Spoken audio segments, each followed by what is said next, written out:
Hey, y'all. This is Menace the Menace, and you're listening to the Ruckus and The Menace podcast. How's it going, y'all?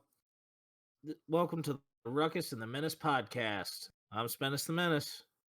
And I am Ruckus, always calls me Ruckus. All right, and today today the main feature is going to be the recapping this past week in football. But kind of to start out, a little bit more of some of these type of some of our usual things. We're leading off with kind of how we've been and what's kind of been new with you, Ruckus. I mean, it's mainly just either working or gaming, but I watched a lot of football because I had some football pick'ems for the work side of things, and also this is my first year on fantasy football, so it's more engaging for me to actually see how the players do versus just like, oh, I'm just gonna watch Pat Mahomes just throw a bunch of touchdowns each game, or may or may not struggle in the first half of the game. But hey, the we'll talk about it later. But I was very happy with what the Chiefs did against the Cardinals. Um, as far as just watching football, I mainly tried and looked at all the highlights for on YouTube that were on the NFL YouTube page. Uh, as far as other things, I've been watching a lot of TV and movies from my server at home, and I've been playing more of the Amazing Spider-Man video game that is ported to PC, and there were some new challenges and grinding I did on Battlefield to get unlock gun attachments for the new guns that were added to the new season. Um, but yeah, really, not a whole. I didn't really do a whole lot. I'm thinking about maybe going to Oktoberfest here next month. We'll see. Like, not the one in Germany, but maybe like somewhere local because I looked at the plane tickets and they're awful expensive. Hmm. What are you up to? Well, to kind of start with today, my fiance went on a huge Lowe's run, and it involved us grabbing every single replacement toilet for the house, all of the replacement light fixtures. You already blew it up? Well, we're already no, not necessarily.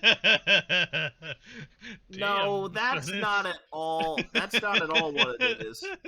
We moved into the house, and the biggest thing we needed to do was just she wanted to replace them because all of the toilets were not short.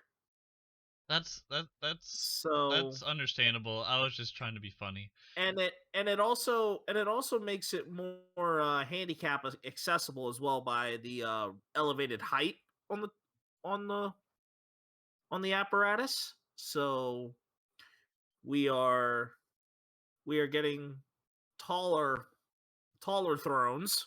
So, I never thought of toilets like that. well, in a sense, that was kind of where I was trying to avoid going if I didn't have to. But It's it all was kind of the best way. good. It was the best way to explain it.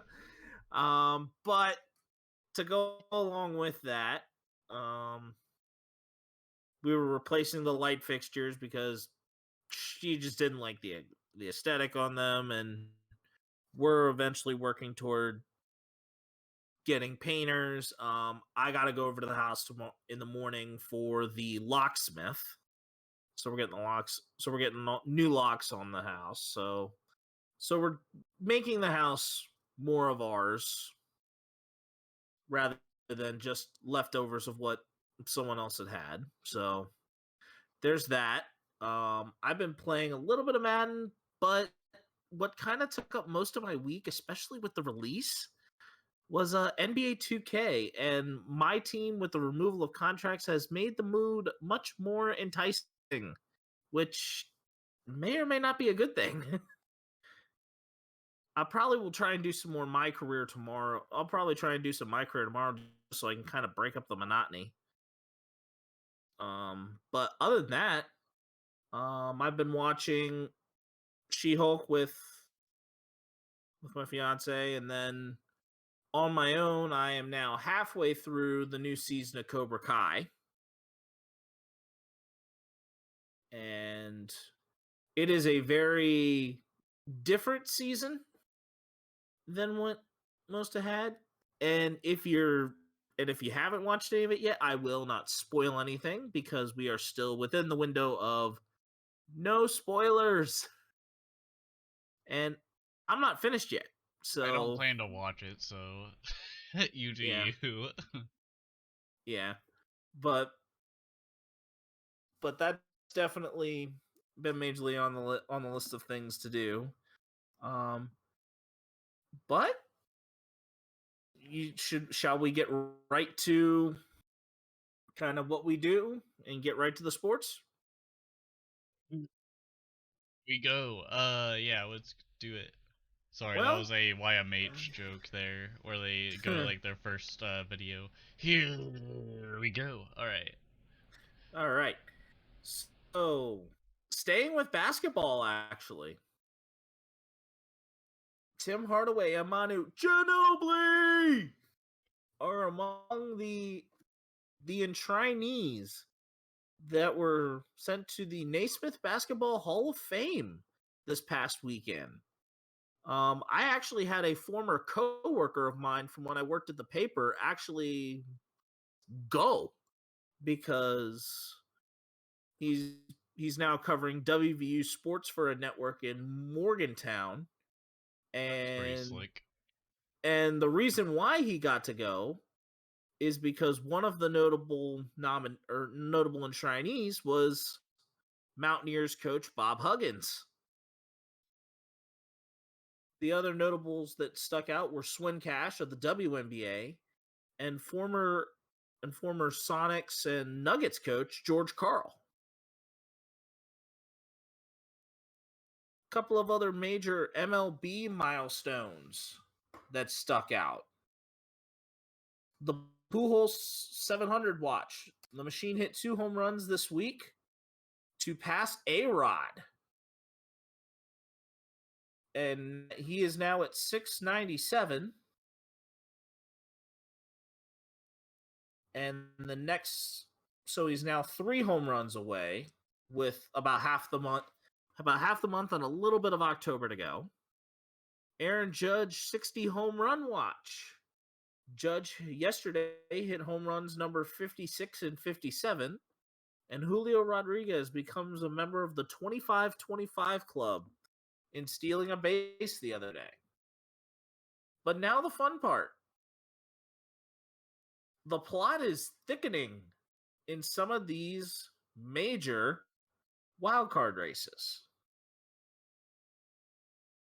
It is now, with about roughly 10 games left of the season,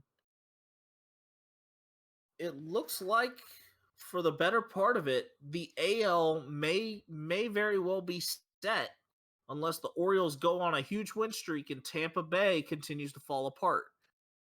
So the Orioles are still in the hunt, but they are 4 games behind. Yeah, I don't know how to feel about that right now. I mean, it's like the midway point of the end of the season when you think it, or midway point of September, I should say, not the midway point of the end of the Yeah. season.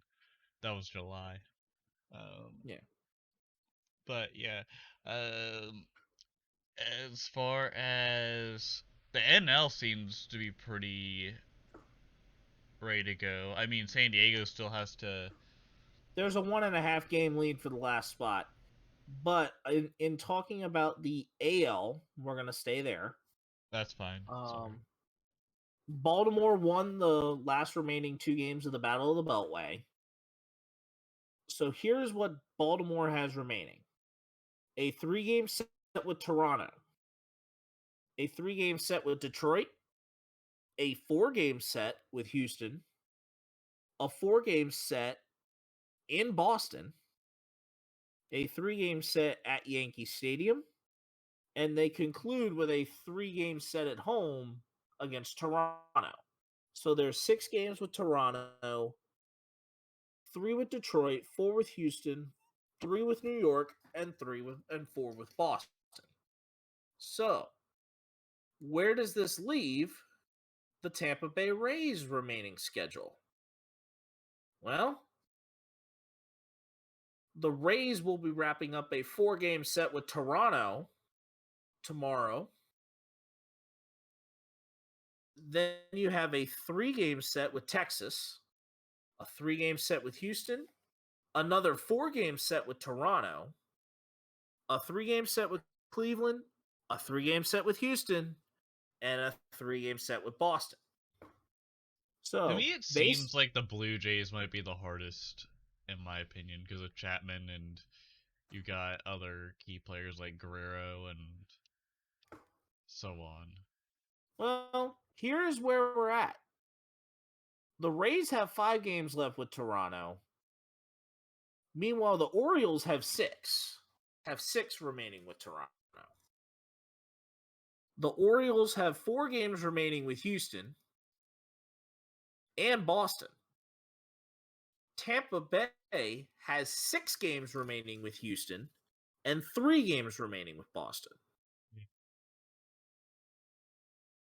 I think that Baltimore has the easier AL Central foe remaining in Cleveland, Yep. and I think Tampa Bay also has the easier remaining non uncommon opponent in Texas, while Baltimore has to deal with with a 3-game set against New York. So, I think with that being said, I think Tampa Bay will barely hang on. And by barely, I mean it is going to be, I think Baltimore can push it up by about 2 games. Probably cut that in half before it's all said and done. But if Yeah. but if the trend holds, Baltimore may pass Tampa Bay before it's all said and done. I honestly wouldn't be surprised with the way things go in the world as far as sports. Like, it's more like going on a roulette table and like guessing a number and then hoping that you get it and it turns out it goes another way. Like, the world works in mysterious ways. That was the weird roundabout way I was going to put towards that statement. But yeah, like a lot of crazy things happen in any sports league. Part of me just had like a thought of how would teams fare if they weren't like just set in like branches of the AL division or the NL division. What if it was just like more jumbled? Like I it didn't think matter if you next were. Go ahead. I think next year there's going to be a little bit of that because you're going to be able to play every single opponent just like you would just like you do for the better part of it in the NBA. Because here's my thought. Because like the Central is. I've even told you off air that it's a joke. I could say it in a more vulgar way, but for YouTube's sake, I'm Oh, good. it is a royal mess. It's a shit show. Um, y- I was not going to go there. I just said it was like a complete weak point. I mean, the White Sox and Twins are both not necessarily completely out of it. and the Twins were like supposed to be the people that were supposed to lead the division, and the same goes to the White Sox. But both teams kind of more so don't fit the Fell bill. flat on their face. Had a rough stretch somewhere in the season where both of them fell flat on their faces. while Cleveland. If you're going to lose to the Royals out of all teams in that division, I know I'm crapping on my own team, but seriously, our team has not been good since like maybe 2016.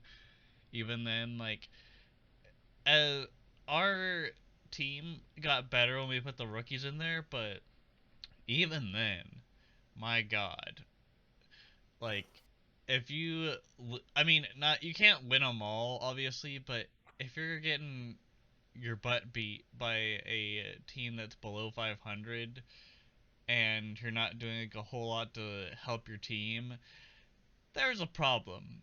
Let's say like the White Sox maybe scored like 6 or 7 runs a game and the Royals didn't do anything, sure. But if they're like if they barely have a lead and they have all this talent in the world and a better budget than the Royals do, because Royals are small market, especially the Twins. Like the Twins show more like power, but they still come up short. Even against the Yankees, like every time it seems that they play in the playoffs, it's against the Yankees in the wild card, or it's against the Yankees in the division, and they lose to the Yankees then. Which the Yankees are historically known for like the highest payroll in the league. And right now, the number one seed is Houston. The number one seed is likely going to remain Houston. So basically, I will say that the road to the World Series is going to go through Minute Maid Park. And the number two seed is going to be the Yankees. So we've kind of got ourselves some very, very interesting matchups, especially down the line. Do we want to And the quickly go through AL, the NL? well, the NL is the one I was going to kind of hit next because there is a major race that is going on that really is overshadowing the wild card race. And that is the battle of who is going to be the king of the hill of the AL East. I tell The you what. the Braves have one more game available to play than the Mets do. So the Braves have a chance to crack a tie. But the better question is, do they have games remaining against each other? That answer is yes. But it is only a 3-game set. And every single game left for the Braves are all in the division. Speaking of the Braves, their head coach Brian Snitker, back on the King of the Hill reference. Brian Snitker kind of reminds me of Hank Hill's dad, He, Cotton I was Hill. gonna say he at least looked like. I was gonna say if he didn't look like Hank Hill, he certainly looked like somebody from King Yeah, of he the looks Hill. like his dad, Cotton Hill, which if he saw his wife, he'd say, "Hi, Hank's wife." But yeah, like that's what I think of whenever I see Brian Snitker. I just think of Cotton Hill from King of the Hill. Such a douchebag in the show, but so hilarious at times. Okay, so notably, the Braves have 7 games remaining against the Phillies, 6 against the Nationals, 3 against the Marlins, and 3 against the Mets. The Mets have remaining a workload that is a lot easier. The Mets have a 4-game set against Pittsburgh, a 3-game set against Milwaukee, a 3-game set against Oakland, 2 games against Miami, 3 against Atlanta, and 3 against Washington. I think that unfortunately, due to the difficulty of the Braves' schedule to close out the season, the NL East is going to be led by the New York Mets. Well, hold right there, partner. The New York Mets, even at their height, have done what the New York Mets have done. They have lost World Series uh, appearances before. They have collapsed in divisional races before. True. So like that's almost like with the LA Angels, Anaheim Angels, Los Angeles Angels, whatever you want to call them.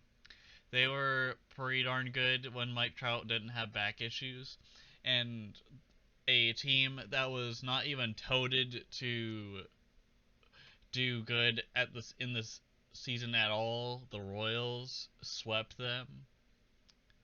Like, come on, there's a lot of weird things that could happen, but I see your point where their schedule is easy, but the Mets could still become what they have been in the past, where they screw up at some turn. But any team can do that, but I'm just saying the Mets have been known.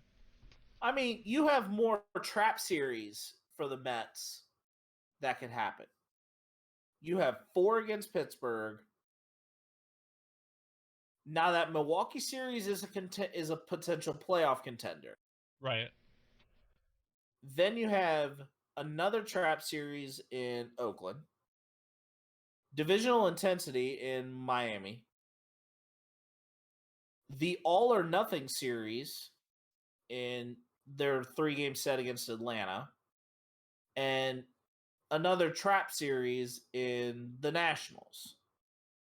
So pretty much the biggest thing that kind of comes out of this is that the Phillies can play spoiler, at least in securing the second wild card slot. So they're going to finish in the 4 seed, or no, the 5 seed, as Philadelphia is concluding a 3-game set with Miami tomorrow. Then you have three games against Atlanta, then 2 against Toronto, 4 more against Atlanta, 3 against Chicago, as in the Cubs, another 4 against the Nationals, and they conclude with 3 against Houston.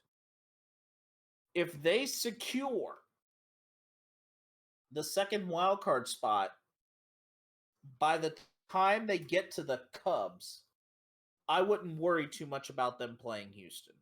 Yeah. I see Philadelphia going up and above compared to what the Padres have done. They didn't. They hardly made it last season to the playoffs, if at all. And neither did the Phillies. But like, I would rather have the Phillies in there if they have the willpower and willingness to get where they need to be. Whereas the Padres, even when they were in the playoffs, they were mediocre at best. And whenever they had to actually try, it seems like they were just doing it as like a burden rather than an, oh, we actually care about winning in San Diego kind of thing. All right. But the notable thing that is going to be a battle, we have the Padres and the Brewers. I think that, in terms of who gets the last wild card spot, is going to be huge. But I currently feel like that, to an extent, because the Dodgers have already clinched, so they met, but I highly doubt they'll let up. I think in terms of difficult opponents remaining, I think the advantage is San Diego. Because here's why. They have a 4-game set with Arizona, although they just lost to Seattle tonight. You have a 4-game set with Arizona, 3 against St. Louis, 3 against Colorado, 3 against the Dodgers, 3 against the White Sox, and 3 against the Giants. So minus a 4-game set with Arizona, you really have nothing more than 3 days at a time. Right now, the Brewers are live against the Cardinals. They have off tomorrow. Then they play 3 games. Then they go through both sides of the subway. So they play the Yankees and Mets back to back, but all of them are at home. Then they have a 4-game set against the Reds, 2 against the Cardinals, 4 more against Miami, and 3 against Arizona. So once the Brewers get past the Yankees and the Mets, if they're still hanging around, I think that once September 22nd rolls around, Cincinnati has, or the Milwaukee has the best chance to make a push. So San Diego needs to break ahead and get on a significant win streak now to keep the Brewers at bay. Don't they Because if still the have Juan Soto healthy, or is he injured? Soto, Because I have a feeling like the whole point of the Padres getting Soto was so that they could bolster their playoff chances and also just be a better team than they were already. Soto has not been having a great season in terms of standard. Only batting .236 with 24 home runs and 53 RBIs. So this season has been quite pedestrian for Childish Bambino. So I think we've got ourselves a couple of fun races. I think the Tampa Bay Baltimore battle and the Padres Brewers battle are really the 2 biggest races that we're having, other than Mets Braves, and depending on how well the Phillies kind of keep rallying, because they are currently on the longest active streak for winners among all wild card contenders.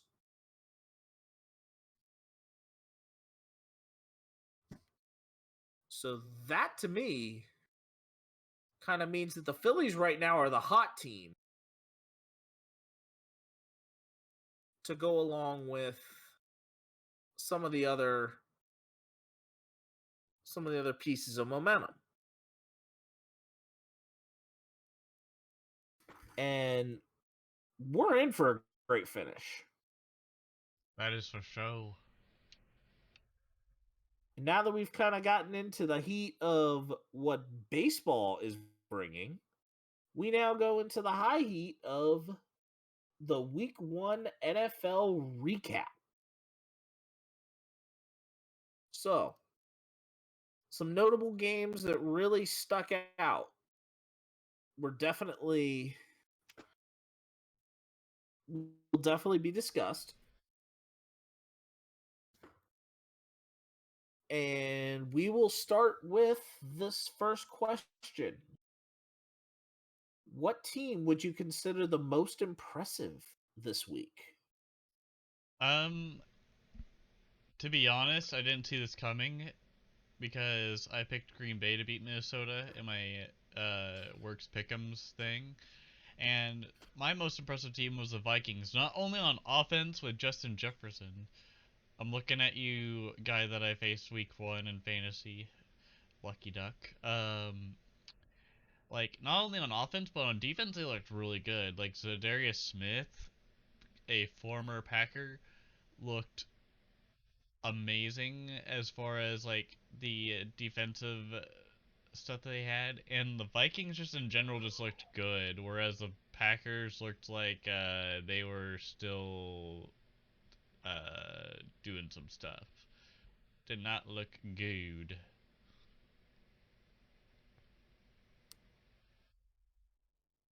I do agree that I would have went with the Minnesota Vikings as well off of that, because not only did they hold Green Bay to 7 points, but Kevin O'Connell had an offense that was working pretty much for a good amount of it on some pretty decent cylinders the whole time. As they scored 23 points. 277 yards passing for Kirk Cousins, 184 of them went to Justin Jefferson, who is currently the number 1 guy for receiving at this current time. Also, if you're a fantasy person, it was like 34 points that week alone. Well, depending on which type of league you were in, are you in a PPR? Let's save that for Oh, off podcast because I I don't was know. talking. PPR is points per reception. I believe that's how it is. I just don't know off the Yeah. top of my head. All right, but I am going to go with what happened Thursday night as my most impressive team, and that is the Buffalo Bills. The Buffalo Bills, as a total statistic, sacked the Rams a grand total of 7 times. But it was not so much that Buffalo got to Matt Stafford and sacked him 7 times. They got to him without blitzing. So a good amount of these sacks were either excellent breakdowns of the four-man front of whatever front that Buffalo had, the collapse of the Rams offensive line, and the coverage that the defensive backs were bringing to the table. And not only Buffalo was solid defensively by not blitzing at all, and some pretty good offense too. Are As Josh Allen you're was just under underestimating Josh 300. Allen? Well, you had Josh Allen with just under 300 yards passing, and Josh Allen also having 56 yards rushing. The man is a tank with a 100-meter cannon that can just gun it, even if it's like one of those Mahomes sidearm throws or just while he's running in place. The man is ecstatic. That's also me saying that because I have him as a quarterback in my fantasy, but still, Oh, I wasn't. the man can I sling. I I was was just not doubting Josh Allen for a second. Trust me, I was just saying that your description was a little weak. I was saying that he was It outstanding compared to it it wasn't full of like the color right. that it could have, but Josh Allen was not one of the top yardage passing guys Right. this week, as Josh Allen was just under 300 yards. But Josh Allen did have a very solid performance. But, Ruckus, what would you say was the most disappointing team this Well, week? I'll let you into a little secret that really isn't a secret. Aaron Rodgers played like crap in week 1, and I don't know what the hell happened, but it wasn't good. And it was to the point where they thought that their rookie wide receivers like Christian Watson and a couple other people could get the ball, but they fell very short, especially to a team like the Vikings, which seemed like it was kind of a long shot against the Packers. But when you have a quarterback that dresses like a hippie and does hippie things like doing ayahuasca and then other things, I'm not saying that's bad, but I'm just saying like the man has other priorities other than football right now and is getting paid out the butt to play a thing that he doesn't want to do. Like, come on. Like, show your fan base why they should care. That's all I'm saying. Most disappointing team was the Green Bay Packers for me, for the reason of they sucked last week.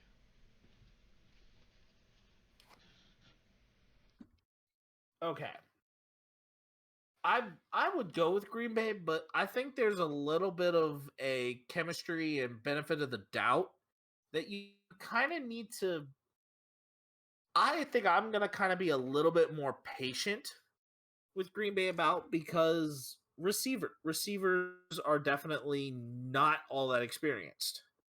And typically, Aaron Rodgers has had to develop a rapport. And I think this holds Aaron Rodgers back is that he's not able to develop rapport with receivers quickly. Unlike, say, guys like Tom Brady or Peyton Manning or some of the other all time greats that had a good amount of turnover at the wide receiver position, or the inability to build rapport at the wide receiver position for your starting quarterback because you're paying him so much, Could or I you're also paying stop somebody you else there on the really field quick? so much. Tom Brady, even when he had like, even when he, yes, he was not getting paid as much as like other QBs, and probably still isn't. But to be a great quarterback, you have to have understanding of your receivers. Yes, he Rogers had the choice of like, hey, like I could have had some time and done some like actual like analyzing or practicing with my receivers, kind of like how Mahomes does or Tom Brady does. Like Tom Brady did practicing that was at a facility that was kind of illegal like a few years ago with the Buccaneers because of the pandemic and stuff, but he still did it no matter what. He had the grit and determination of being like, hey, I'm going to learn these people. The same thing that happened with Pat Mahomes when he had three new guys that they put into the system, and even some guys that they were having to try out, like Corey Coleman. You still have Cornell Powell. You still have you.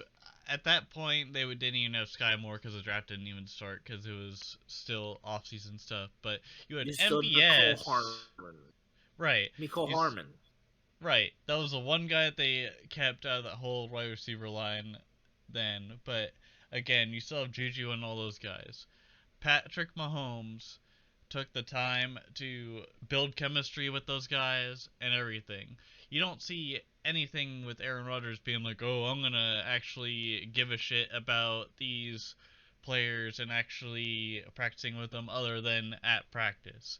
He didn't think, "Huh, I'm going to go somewhere with these guys and teach them or not teach them, more like build chemistry with them and understand like, hey, do they like it high? Do they like it low? Do they like it in between?"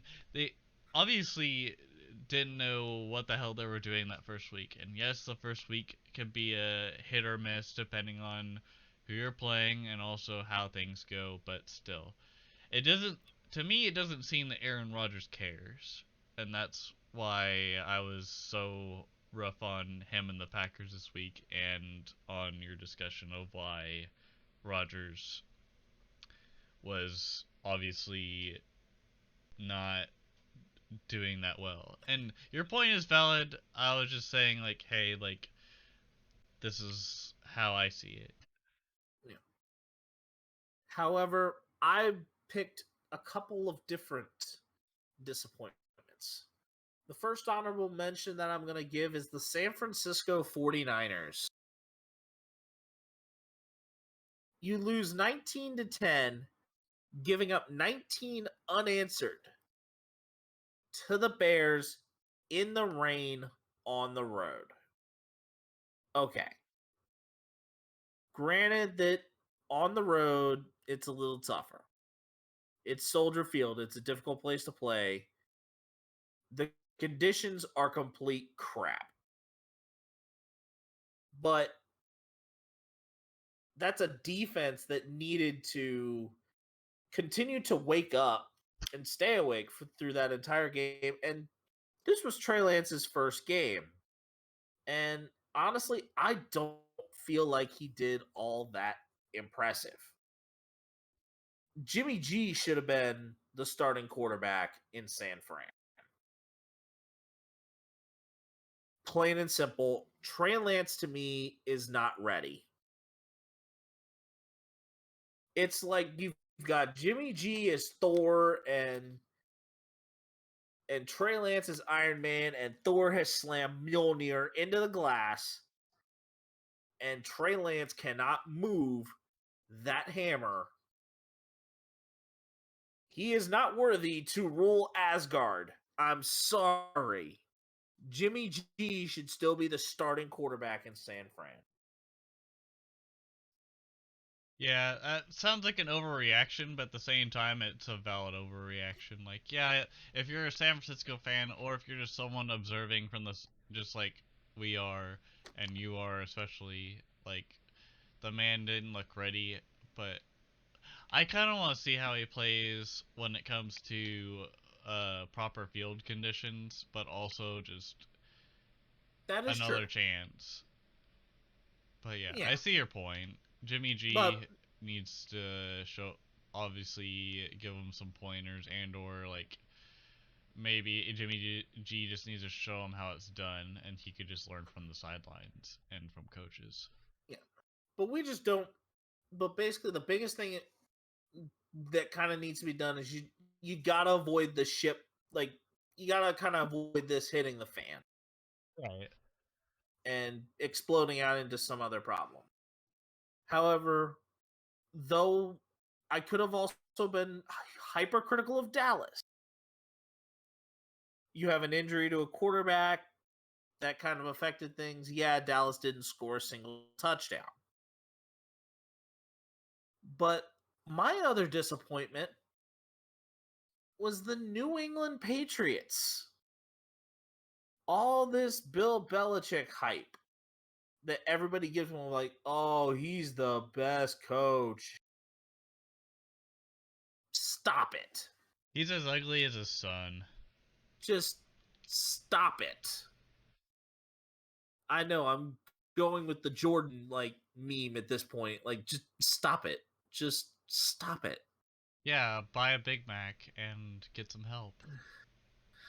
Yeah. His son And and him just look like a Big Mac. Like if you made a face, like I don't know, they always look angry, and his son just looks fugly.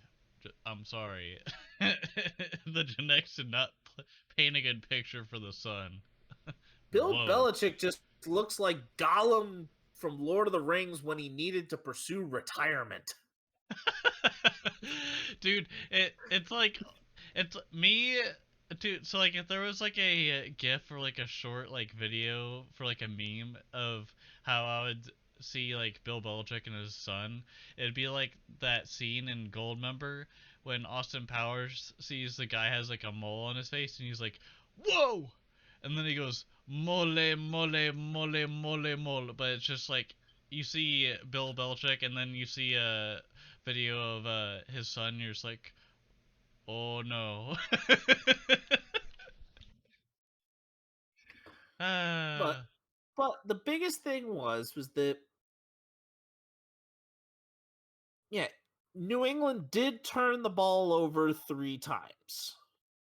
Mac Jones with a pick, Jones also fumbled the ball, and Nelson Aguilar fumbled.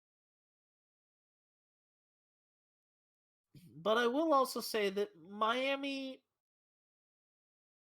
though they won, it was not in a very dominating fashion. I mean, it was 17-0 and then ultimately ended 20-7. So New, so Miami did not necessarily like stomp the foot down on them. But I do think that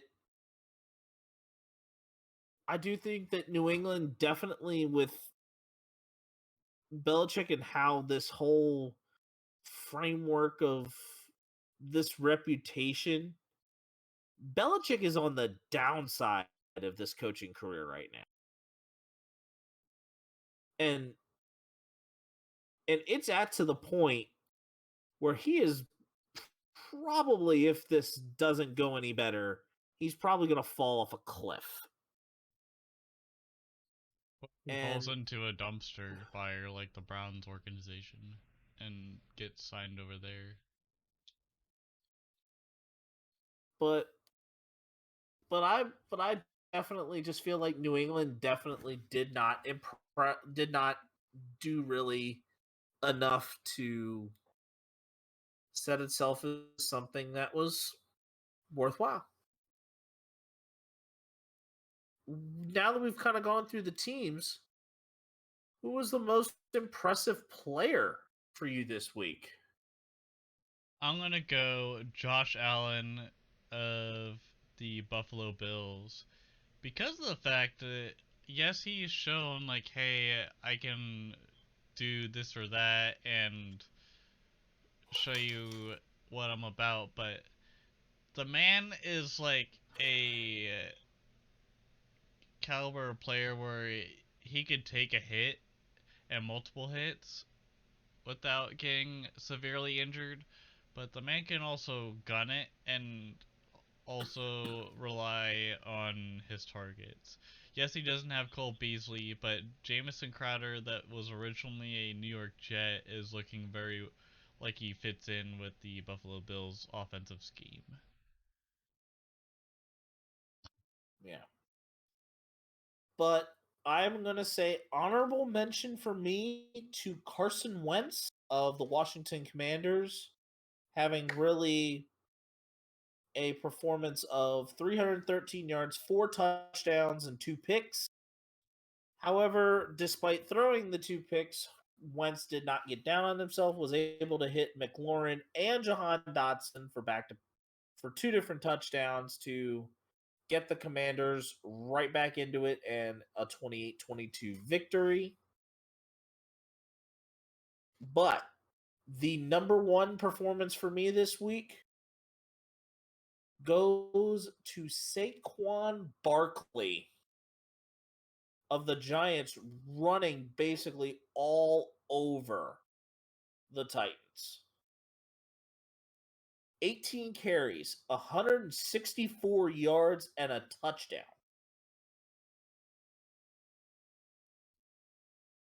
And he also caught 6 passes for 30 yards.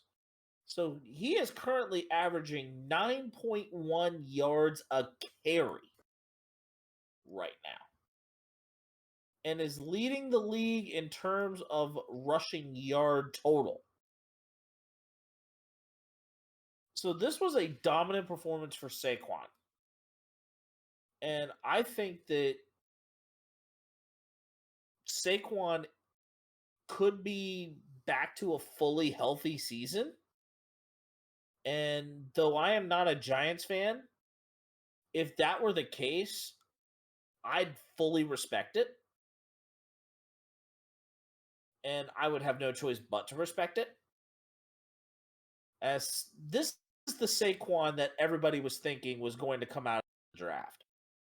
I honestly didn't know if he was gonna crawl out of it, out of the hole that he dug himself when it came to his injuries and stuff. Yes, injuries are not the fault of the player, but sometimes if you have it for long enough, it's kind of like a, well, are they going to perform or are they not going to perform at their potential that they once had?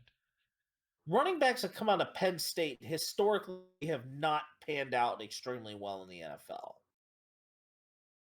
And like, speaking of which, like, Christian McCaffrey, I don't remember where he came from in college, but like, Stanford. but yeah, again, to my point though, like, he's another one of those quarterbacks where, not quarterbacks, Run, running running backs back. where, to the point where when it came to Christian McCaffrey, most of the time you'd hear him being injured, where if it was like his legs or something along that matter, like an ankle injury or something, like usually you would hear him during a commercial break or during like a break that they have on the broadcast for an NFL game. You'd hear, hey, this man's going to be out for a while, or he's out for the season or whatnot. Yeah, And when it came of course. to McCaffrey, he was pretty injury prone. And Well, that's kind of he how was I saw about as fragile. Saquon. Yeah, but Christian McCaffrey was kind of about as fragile as a carton of eggs. Oh, I thought you were going to say the paper bone man from SpongeBob. Oh no, no! I was going with a carton of eggs because even though that thing can either be styrofoam or cardboard, if you hit that thing hard enough, them eggs are gonna break. You put enough pressure on it, those eggs are gonna break. Yes, sir. I know And from experience. sure. but uh but but Ruckus, who is a rookie that you think is so far off to a great start? Even though it was in garbage time on the Cardinals Chiefs game, this running back, the seventh round pick from the Houston Rutgers, or Rutgers, however you pronounce it, Isaiah Pacheco did pretty darn well, even during garbage time when they were just trying to kill time at the end of the game. He looked really good compared to any other preseason start that he had. He looked good. Nah, so you ended up choosing Isaiah Pacheco of the Chiefs. Right, Isaiah Pacheco of the Chiefs. Sorry, my bad. I instead of going from the offensive side of the ball, I went to the defensive side. And though there were a couple of different options I probably could have went with, I'll mention one in my stud later. But I went with Trayvon Walker of the Jacksonville Jaguars. I mean, to be able to convert himself to an outside linebacker from pretty much being a defensive end at Georgia, get get at least one sack on Carson Wentz, and then was able to work himself into a slip screen and get a pick in his debut game, and nearly ran the thing all the way back, no less, and was the number one reason why the Jaguars had momentum in the third quarter, especially as even though they took the lead on a field goal, they added a touchdown within about a couple plays of Trayvon Walker's interception to be able to get them out to a point that the Commanders had to score 2 touchdowns to win. That's huge. And that also was a momentum shifter that Trayvon Walker did. And if he continues to do that and be this force, he may very well be the defensive rookie of the year by the time this is all said and done.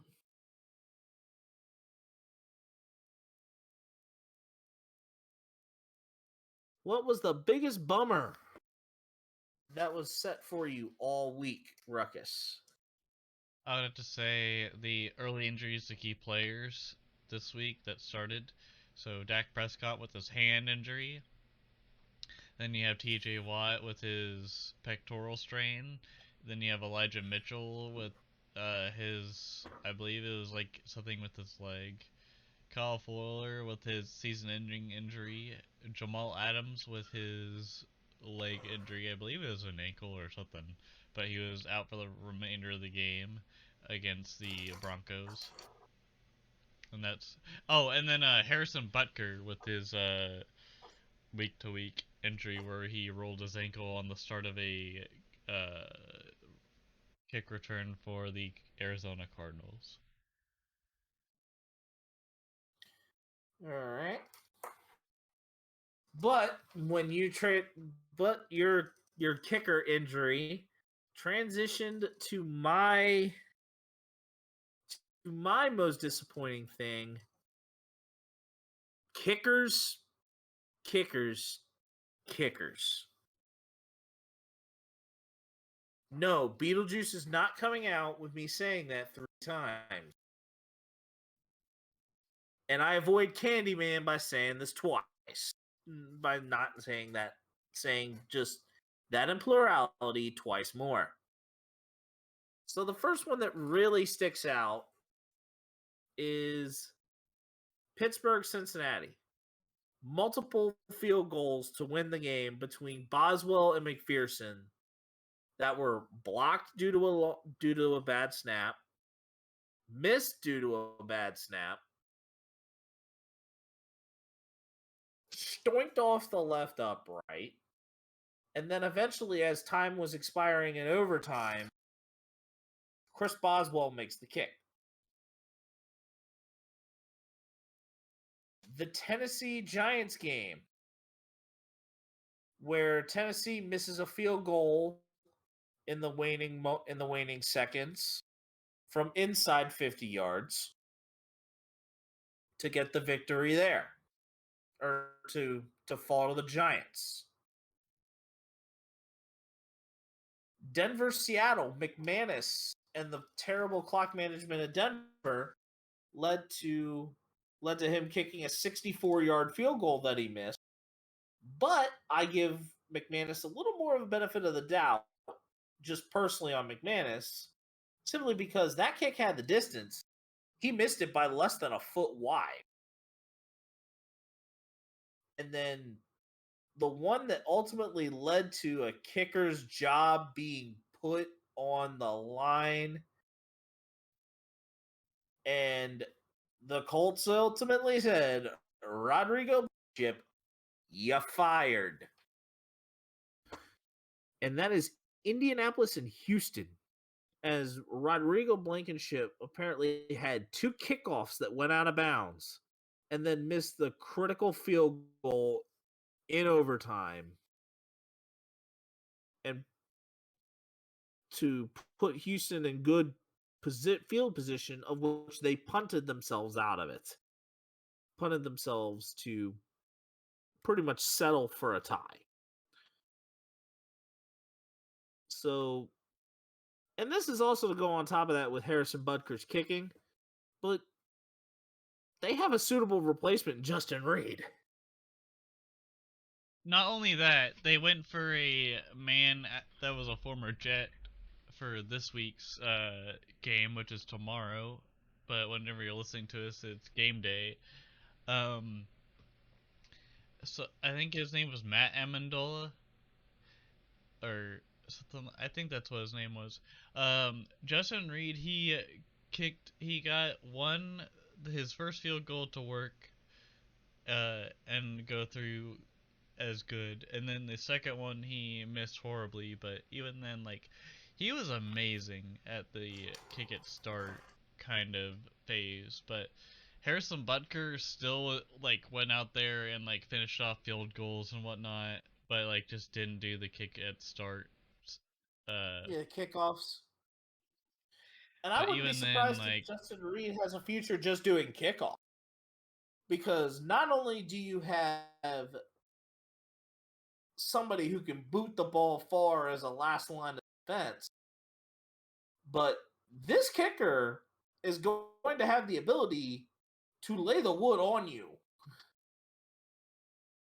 I mean, not only that, but you gotta factor in that he's mainly there for defense. But yes, I can see where you're coming from, where it's like, dang, this man can kick, but who knows? Um, to be honest, it's good that we had him as a backup last week, but I think this week they'll be leaning more towards the new An guy actual when kicker. An for actual the kicker. right for either field goals or the guy that kicks it off. We'll just have to see, but I envy Harrison Butker for what he did last week for sticking it out, even though his ankle was rolled and he was in a lot of pain. I could not do that if I was a kicker. Okay. So, which game was the biggest stinker for you this week? I'm gonna have to go with the Dolphins Patriots game because it was usually when you think of a Patriots game, you think they're gonna win, but they lost horribly to the Dolphins.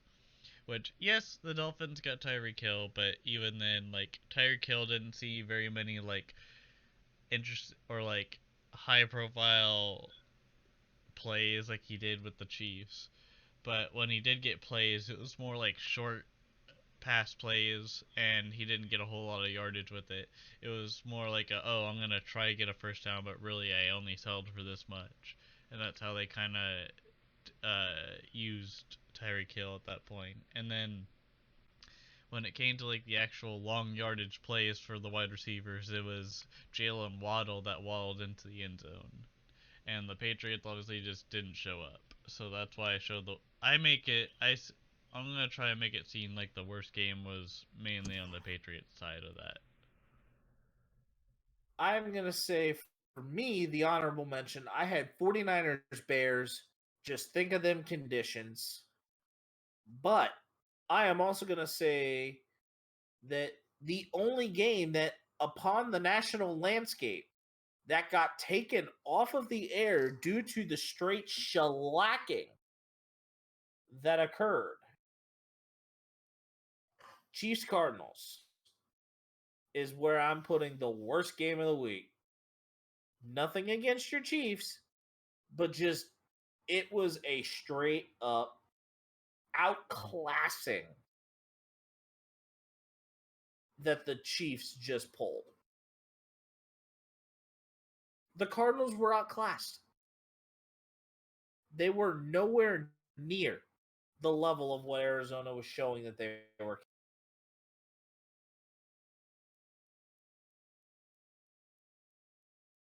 And your game of the week this week was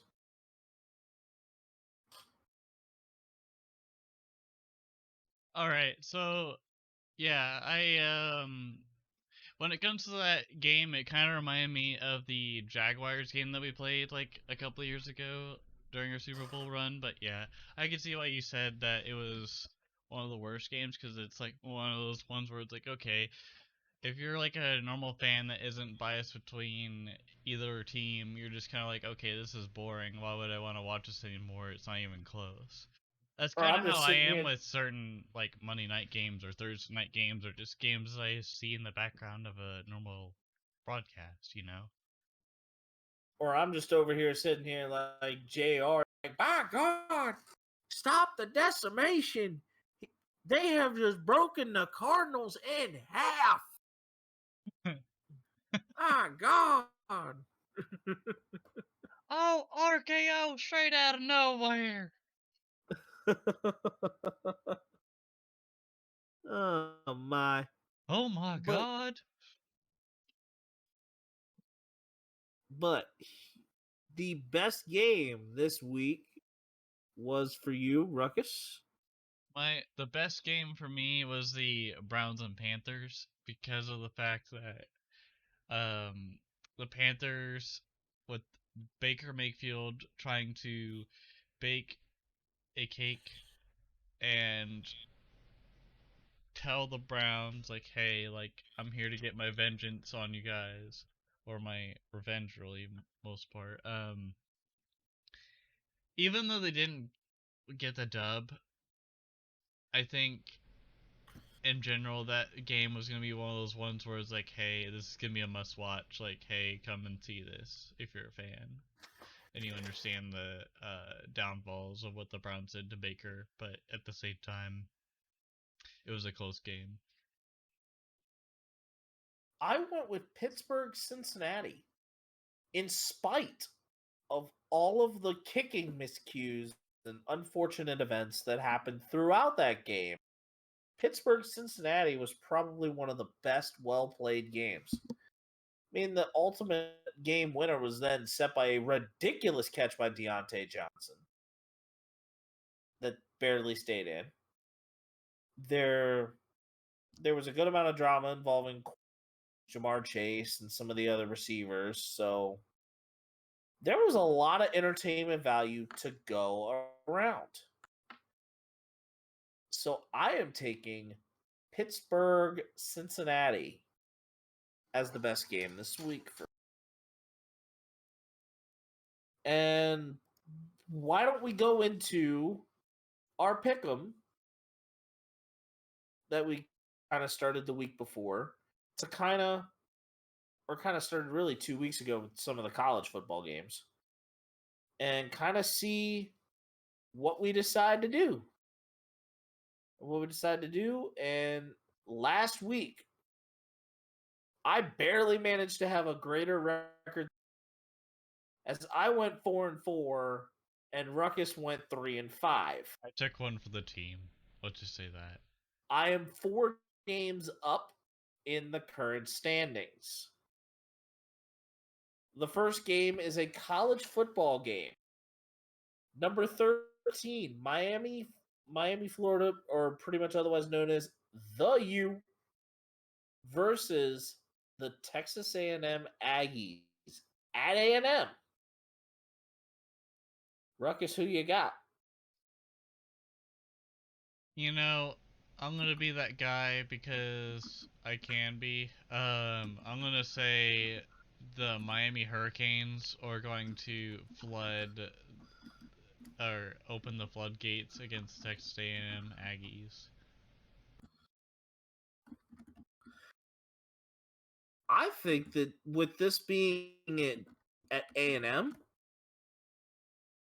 I think this makes it harder for what Miami is going to need to do in bringing this to the table.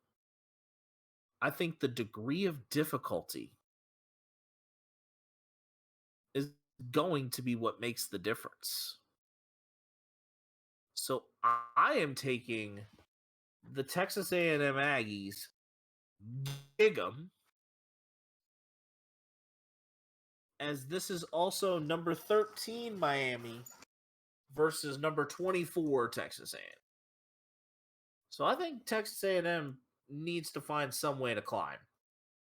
And if they play well against Miami, I think they can do just that and get inside the top 20 and have a better fight for everything in the SEC East. And now we're going to the NFL.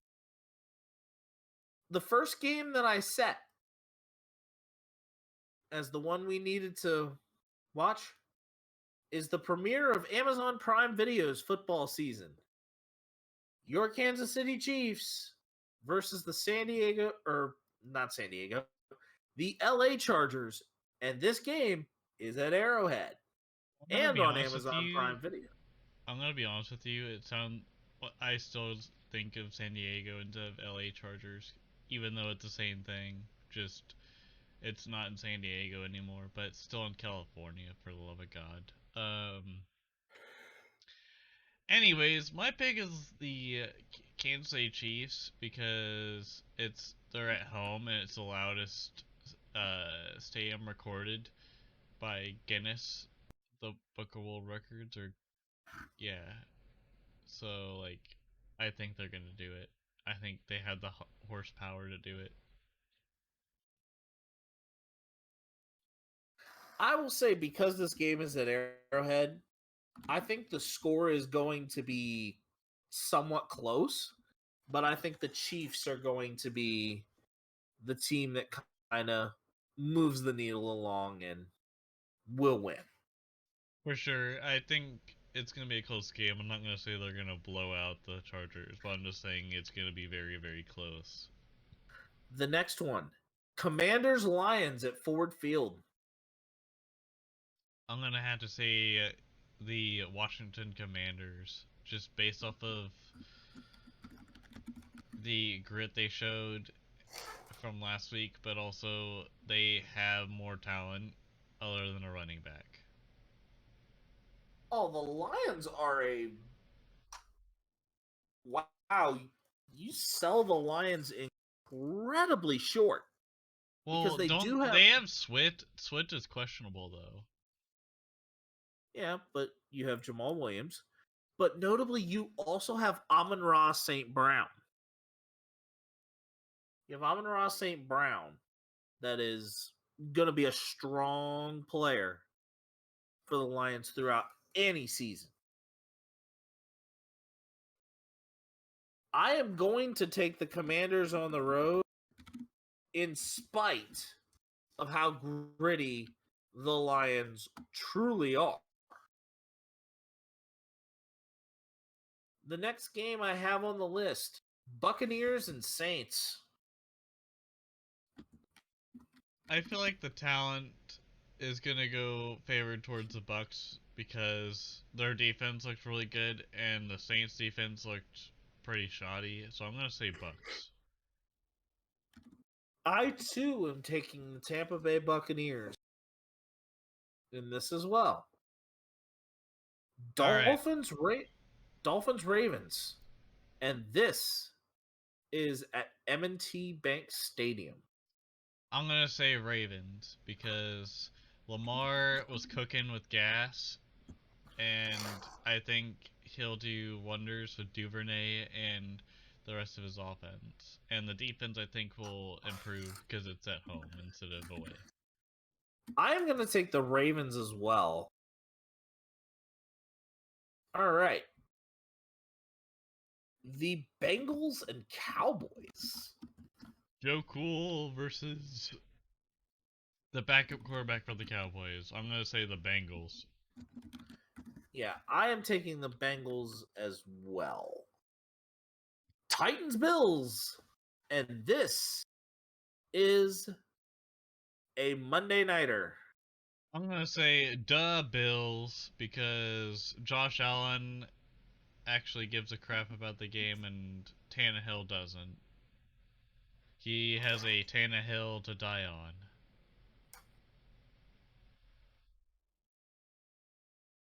You're Yeah, welcome. but I think he may still have somewhat of a Tannehill to stand on, but I think the Bills are just gonna put in the work. What's the color of this hill? Is it tan or is it brown? I don't know. It's just a bunch of dead grass. It's a tan hill. All right. And the last Monday nighter, the Philadelphia Eagles and the Minnesota Vikings. I'm gonna say the Royal Vikings because man, if you got Justin Jefferson the way he is, it's gonna be interesting versus the Eagles. I think that Justin Jefferson gets checked. And the reason why? You have Darius Slay Jr. on the opposite end.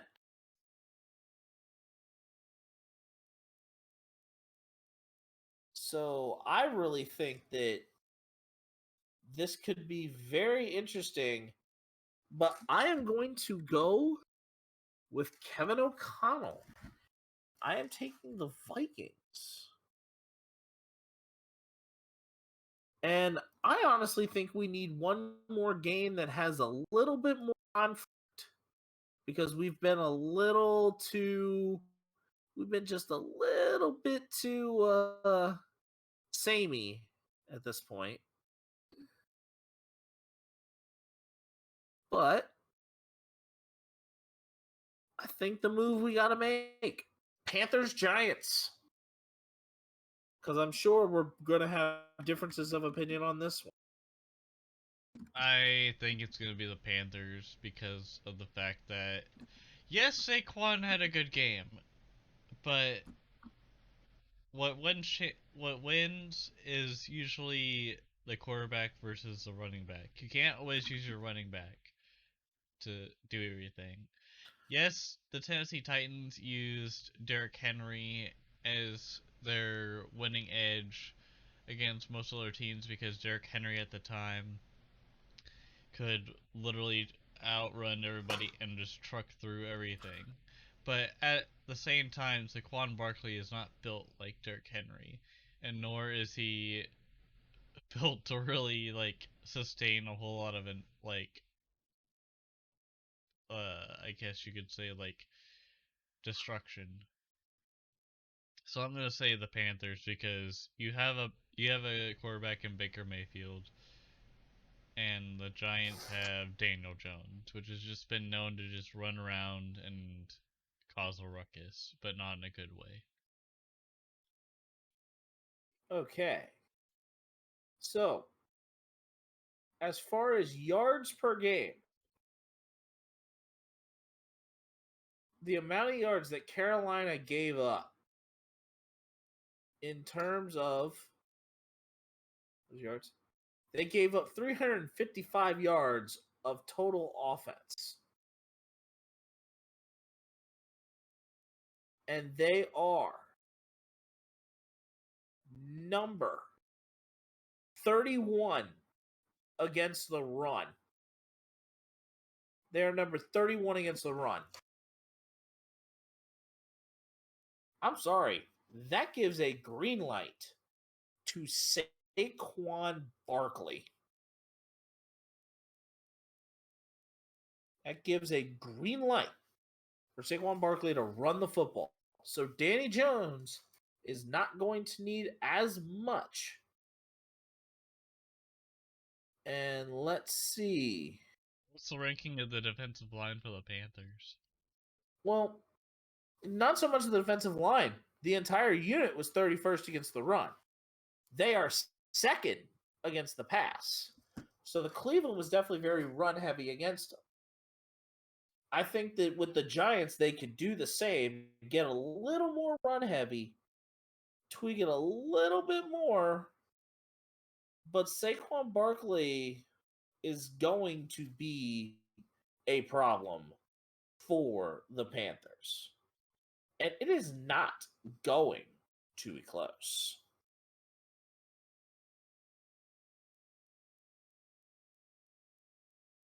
Anything else you have for that one? Because I do a little bit of conflict. All right. So now we're going to go right into setting the lineup, which is usually our weekly segment where Ruckus and I have a scenario and there's debate in the decision.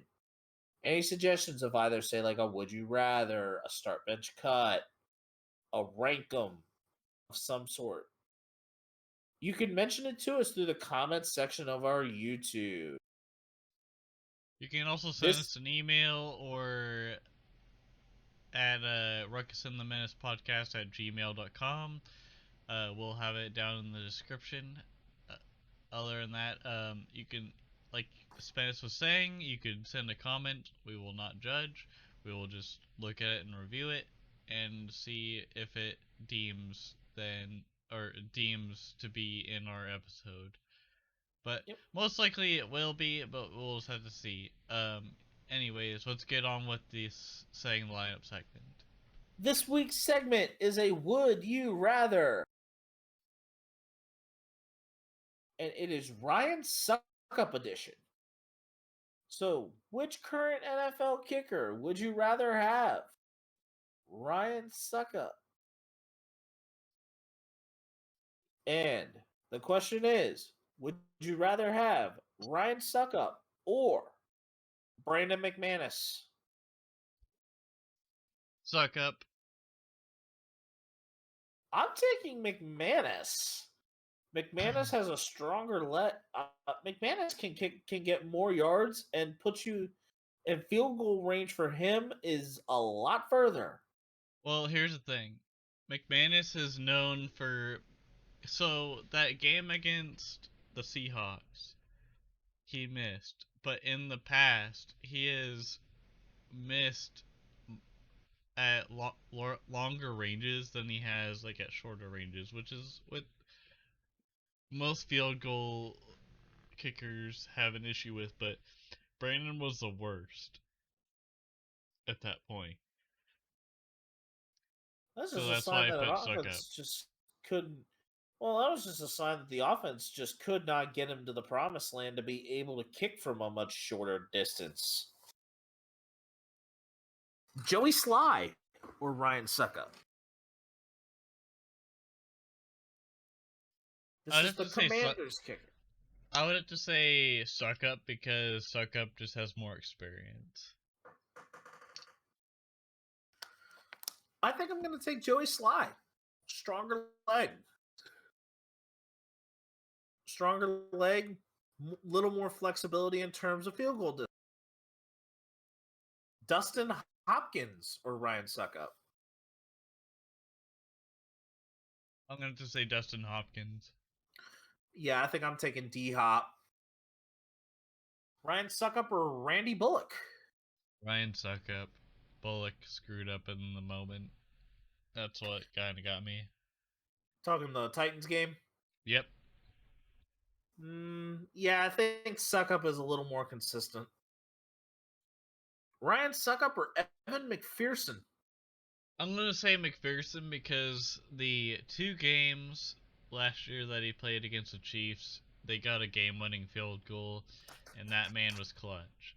Yes, the man screwed up a couple times, but he had a backup, uh,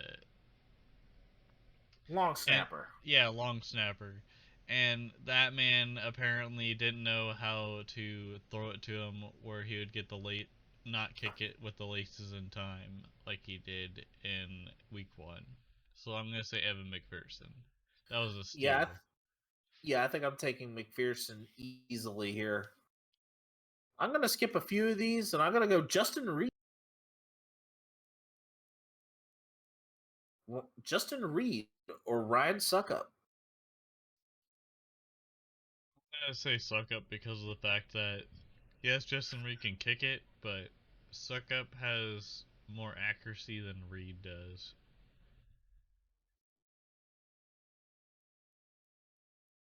Well, granted that Reed also would have the ability to, but I'm gonna say I'm gonna say Ryan Suckup just simply due to consistency on field goals. Right. I think last but not least, we're gonna say Young Wei Koo. This is the Falcons kicker. I would have to say I'm gonna go younger and go Young Wei Koo. Like he's I'm probably gonna, not as I'm gonna, young. yeah. I think I'm also gonna go Young Wei Koo. And Ryan Suckup or the recently waived Rodrigo Blankenship. I think that ship is gonna sink for me. I'm gonna say Ryan Suckup.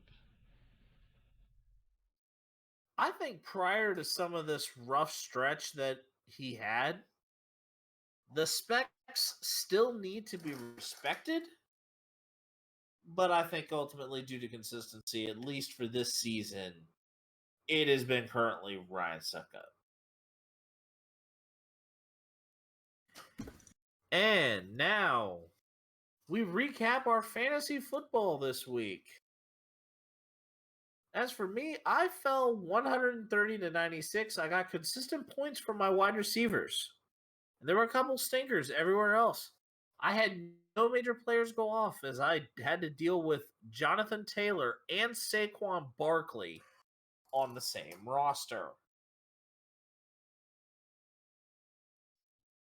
Yeah, You, I Ruckus. also lost, but not as bad as you did. I lost 113 to 84, but I had a few gambles not go my way. I tried thinking Hooper was gonna go big, but I really should have put Williams in there. But even then, I would have lost.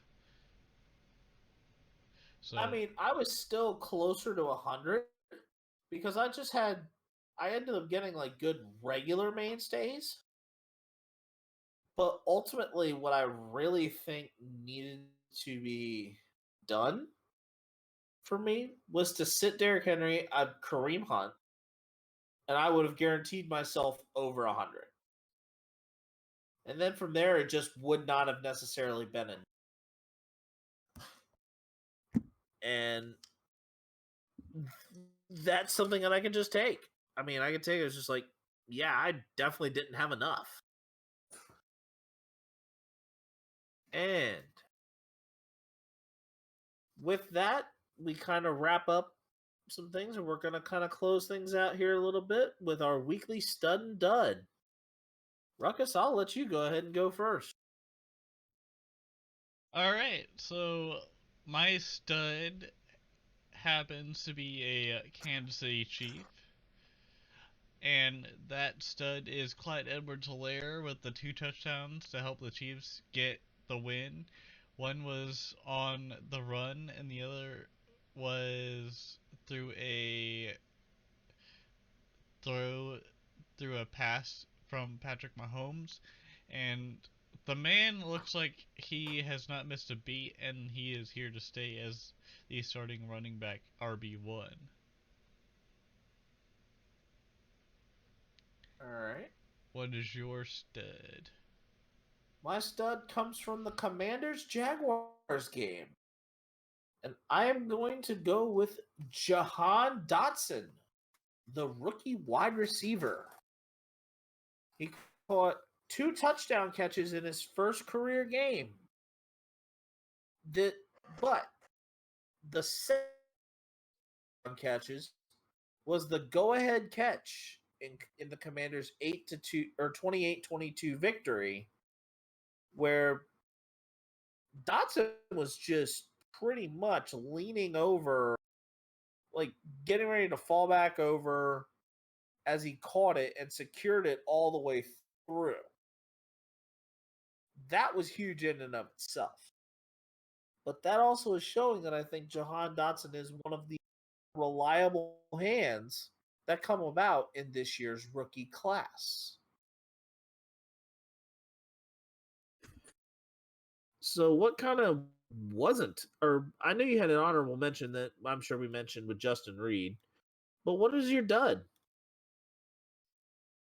My dud overall is the Denver offensive end, or not really offensive end, but like just the offense in general was just bad when it came to the more dire situations and or just trying to score when it came to getting touchdowns and whatnot. Yeah, clock Near the, management especially was. near the end, like my God, like they could have used a timeout instead of burning them and giving those burnt timeouts to the team that is facing them whenever they're kneeling down. They could have either had a field goal and or had a timeout and thought, "Hey, we could have gone down the field and tried to do something."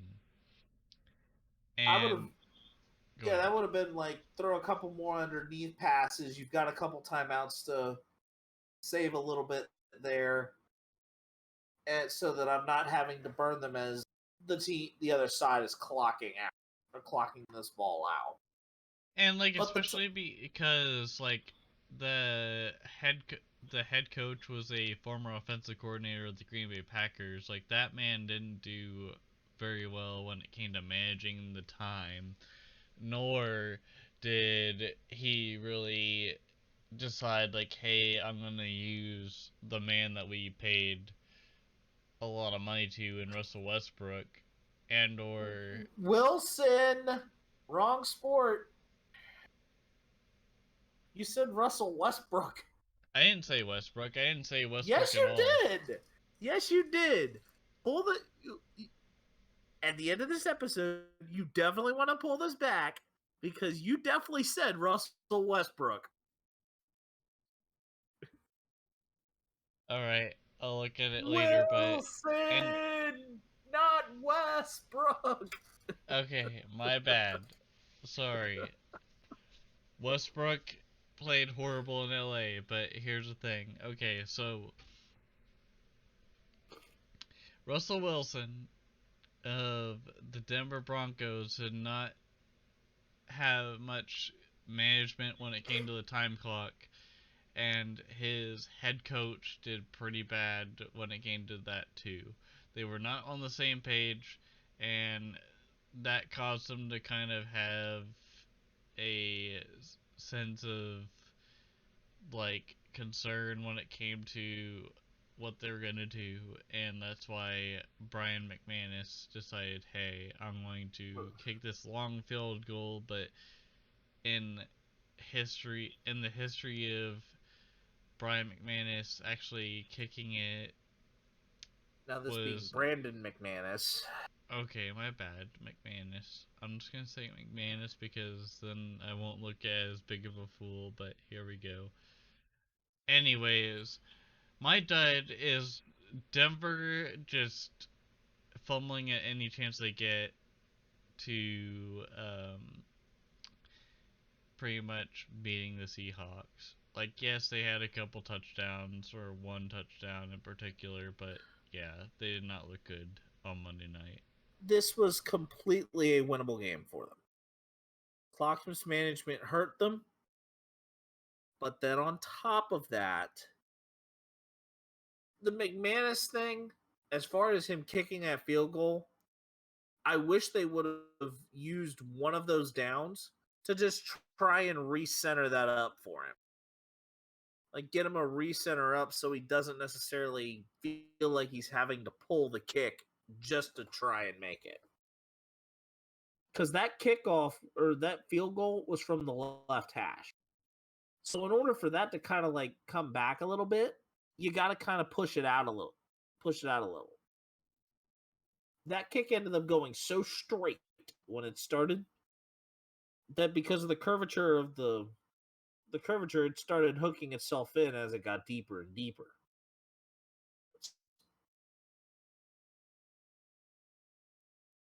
But my dud also involves kicking. However, it was not the kicker's fault. My dud goes to the Chicago Bears for committing a 15-yard unsportsmanlike conduct penalty for deciding to carry the towel, violating a towel rule as they tried to wipe down a spot for Cairo Santos to kick. This penalty, because it was a 15-yard penalty, pushed the Bears out of field goal range, and instead of a field goal, they had to punt. But also on top of that,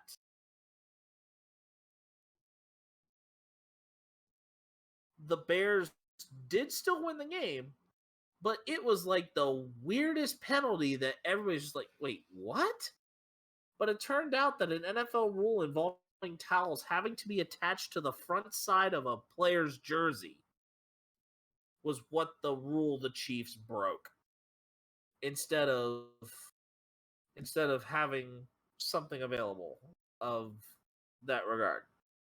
Or at least tucking the towel into the pocket while you're on the field and then wiping down the spot while you're still on the field and hopefully having enough time on the play clock to be able to kick it. Maybe, just maybe, they could have a field that doesn't require that kind of attention to it, you know. Well, I'm sure that'll come a few years later. Ruckus, go ahead and take us out. All right. Thank you guys for listening to the Ruckus and The Menace podcast. I am Ruckus. And I'm Spence the Menace. Thank you for listening and also dealing with the ruckus that is Ruckus. We usually do our podcasts around Wednesdays, but yes, you will see it on Thursdays. Thank you for listening, and hopefully we'll see you guys some other time. But yes, this is the Ruckus and the Menace podcast. Have a good night or day or whatever you plan to listen to this. We'll see you later. Deuces.